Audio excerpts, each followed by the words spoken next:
To get there by mail, but you should track it in the state's online system.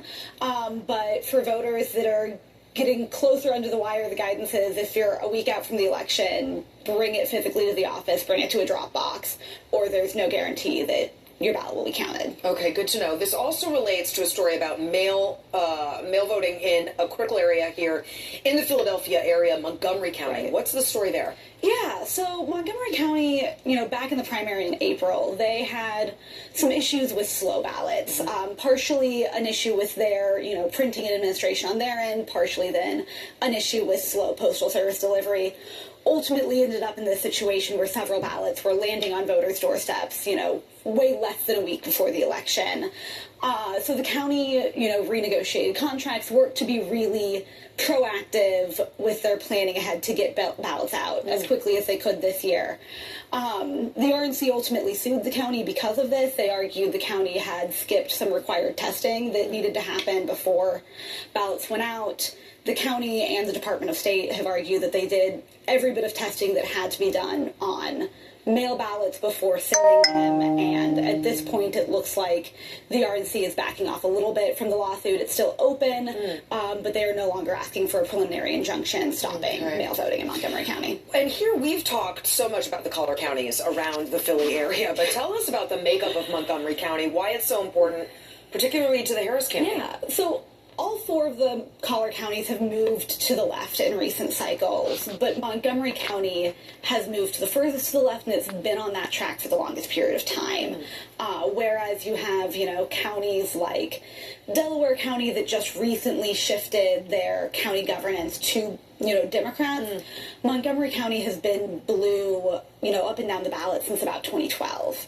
Okay. And so as a result, that is a county that the Harris campaign and Democrats really need to drive margins up in. Get as many people out to the polls as they can, get as many Republicans that will vote for Democrats out to the polls as they can to offset losses in rural areas and even some losses that they're seeing in Philadelphia. Yeah, basically the rest of the state. Yes. You also recently wrote about Bucks County, another one of those critical collar counties just outside of Philly. Tell us about Bucks. Yeah, Bucks is the last purple county in our region. It went for Clinton in 2016, but only by a very narrow margin.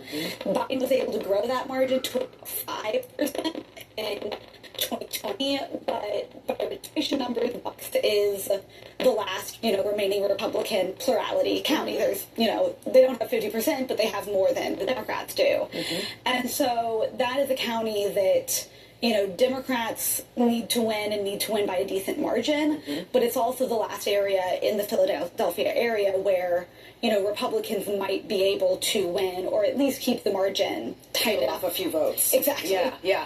Finally, Katie, in all of these places around Philadelphia, what are you going to be looking at in terms of turnout on election night when we're watching those numbers come in? Yeah. When you see, oh gosh, X County is doing this, what are you going to be watching for? Yeah, I think, Bucks County is going to be one of the key ones, right? It's, looking around what the margins are. The folks I've talked to still expect Harris to win Bucks County, but it's, does she win it by the margins that Hillary Clinton won it, or does she win it by the margins that President Biden won it? Yeah. And so that's the difference of, 1% to 6%, how many votes can she eke out in that area? And then, she needs to be doing at least the same margins, likely, that Biden was polling in the other collar counties, just to keep up that, blue wall. Right. Oh, it's going to be so interesting to watch. Katie Bernard with the Philadelphia Inquirer. Katie, thanks so much for sharing your reporting with us. Absolutely.